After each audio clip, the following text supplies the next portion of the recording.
করোনাকালে চিকিৎসা সেবা পেতে মানুষের হিমশিম অবস্থা মনে করিয়ে দেয় কতটা ভঙ্গুর ছিল স্বাস্থ্য ব্যবস্থা। সে সময় মন্ত্রণালয় থেকে শুরু করে হাসপাতাল অনিয়ম দুর্নীতির কালো ছায়া থেকে বাদ যায়নি কোথাও। ঠিক তেমনি আন্তর্জাতিক সংস্থার একটি তদন্ত প্রতিবেদন এসেছে দুদকের হাতে। সেখানে বলা হচ্ছে 2020 সালে এপ্রিলে বিশ্বব্যাংক ও বাংলাদেশ যৌথভাবে কোভিড-19 মোকাবেলায় $600 মিলিয়ন চুক্তি করে। এতে এশীয় অবকাঠামো বিনিয়োগ ব্যাংক থেকেও অতিরিক্ত $100 মিলিয়ন সহায়তা পায়।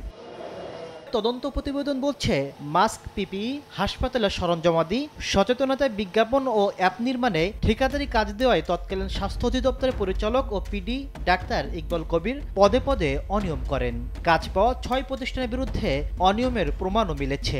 তবে অভিযোগ অস্বীকার করেছে অভিযুক্ত।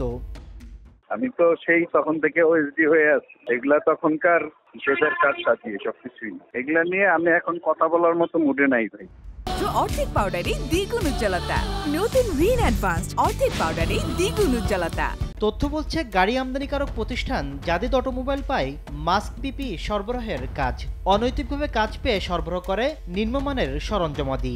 একইভাবে পিডির স্ত্রীর কোম্পানিকে $29,500 দেয় আর এক ঠিকাদারি প্রতিষ্ঠান। এছাড়া কাজ শেষ করার আগে অতিরিক্ত অর্থ পরিশোধ, পিডির পরিচিত প্রতিষ্ঠানকে কাজ দেওয়া সহ নানা অসঙ্গতি খুঁজে পেয়েছে আন্তর্জাতিক সংস্থাটি। যদিও এসব নিয়ে অভিযুক্ত প্রতিষ্ঠান নিজেদের নির্দোষ দাবি করছে। কোনো প্রতিষ্ঠানের আবার পূর্বের ঠিকানায় হদিস মেলেনি। করোনার সময় চলে গেছে গা, এটা 29 নম্বর উঠে গেছিল, কিছুদিন ছিল, ওখান থেকে শ্যামলি চলে গেছে, তারপর আমরা বলতে পারি না। দুদক থেকে আমার সমস্ত কাগজপত্র সাবমিট করা আছে এবং তারা ইনভেস্টিগেশন করে কোনো কিছু পায় নাই। তারপরে তারা আমাকে ছাড়পত্রও দিয়েছে।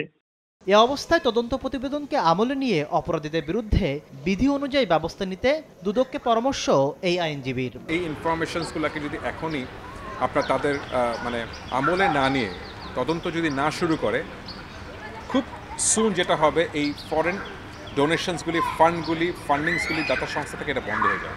আর স্বাস্থ্যখাত সংশ্লিষ্টরা বলছেন শুধু স্বাস্থ্য অধিদপ্তরের কর্মকর্তারা নয়, এর সঙ্গে জড়িত থাকতে পারে তৎকালীন মন্ত্রী সহ অন্যরাও। সবকিছু হয়েছে মন্ত্রণালয়ের সংযোগে এবং সেখানে হয়তো তাদের অদক্ষতা অথবা ইচ্ছাকৃতভাবে জিনিসটাকে এটা করা হয়নি। পিডিকে যে আজকে দায়ী করছি, PD is a part of the government, পিডির উপরও তো লোক আছে। করোনাকালে মাস্ক কেলেঙ্কারি ঘটনায় জেএমআই গ্রুপের বিরুদ্ধে মামলা করেছিল দুদক, যদিও পরবর্তীতে আসামিদের অব্যাহতি দেয় সংস্থাটি।